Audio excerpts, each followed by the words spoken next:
It is an original first edition Subaru Impreza WRX STI, Japanese market edition. It has a 2-litre turbocharged engine and 4-wheel drive and gold wheels. And by reputation, it is for yobbos. So what I thought I'd do is drive it from here in Nagoya to a very famous local road, the Suzuka Skyline. Very, very popular because of its winding curves with local Japanese yobbos. Okay?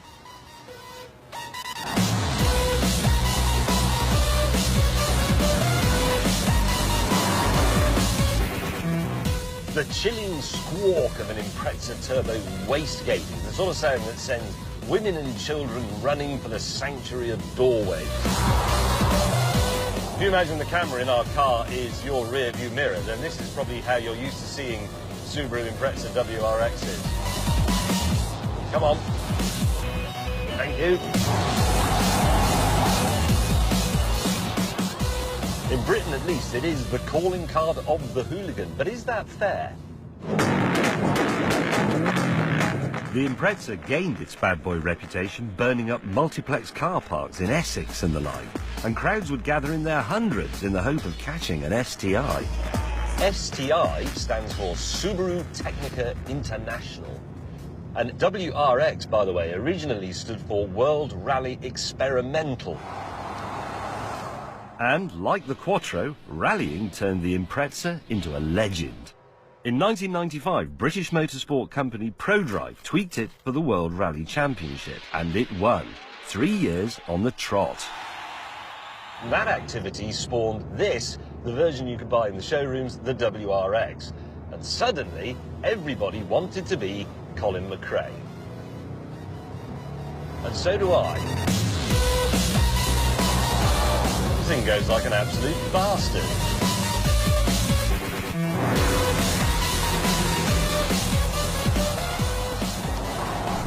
Yes, a dark blue Subaru Impreza with gold wheels strikes fear and horror into the hearts of right-thinking people everywhere. But hang on a minute, because I like gold wheels. In fact, I have gold wheels on my car. And there's something else. This car combines an intelligent and very effective 4-wheel drive system with superb engineering provenance and a first-class competition pedigree. That sounds like a right load of old twaddle, and it possibly is. But if I said all those words and then attached them to a name like Porsche, you'd think, oh, yeah. So let's not have any of this Yobs car nonsense. This is a thing of excellence. Right, let's start giving this car the credit it deserves.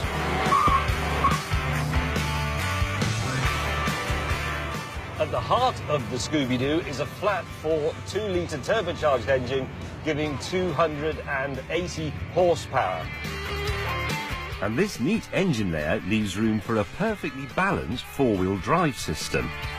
And the advantage of symmetrical 4-wheel drive, Subaru owners will tell you, is that it will pretty much anticipate what the grip is for each wheel, rather than having to wait for a wheel to start slipping and then sorting it out. It's a largely mechanical system, and by modern standards, I suppose it's quite dated, but it does work. It works an absolute treat. It's a very, very lively car. It changes direction like a local councillor.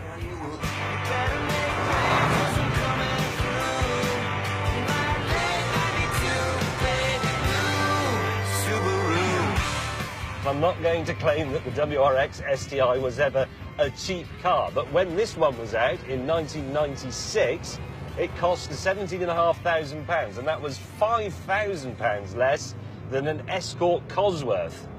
And I think this is cooler. This doesn't feel like an old car. I mean, it's 20 years old, this thing. It's absolutely as tight as a drum, and it still feels good. Grip, grip, grip, grip, grip, power out of the bend. No problem whatsoever. Why haven't I got one of these? They're fantastic. It's got gold wheels.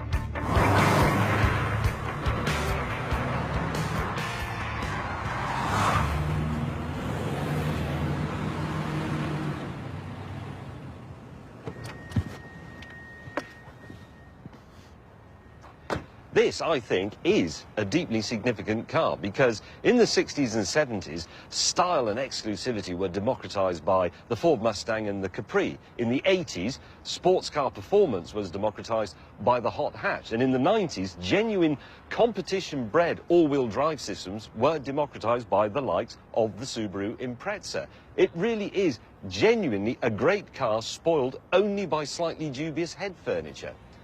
Actually, I'd quite like to finish there, but I think we can get even more of the people than this. Almost an hour ago, I said that all this stuff, Willie's Jeep, Range Rovers, deserts, mountains, monster trucks, that Lamborghini, the Jackalope, rally cars and hooning about in a Subaru, was relevant to the cars of the people. And it all is. Awesome.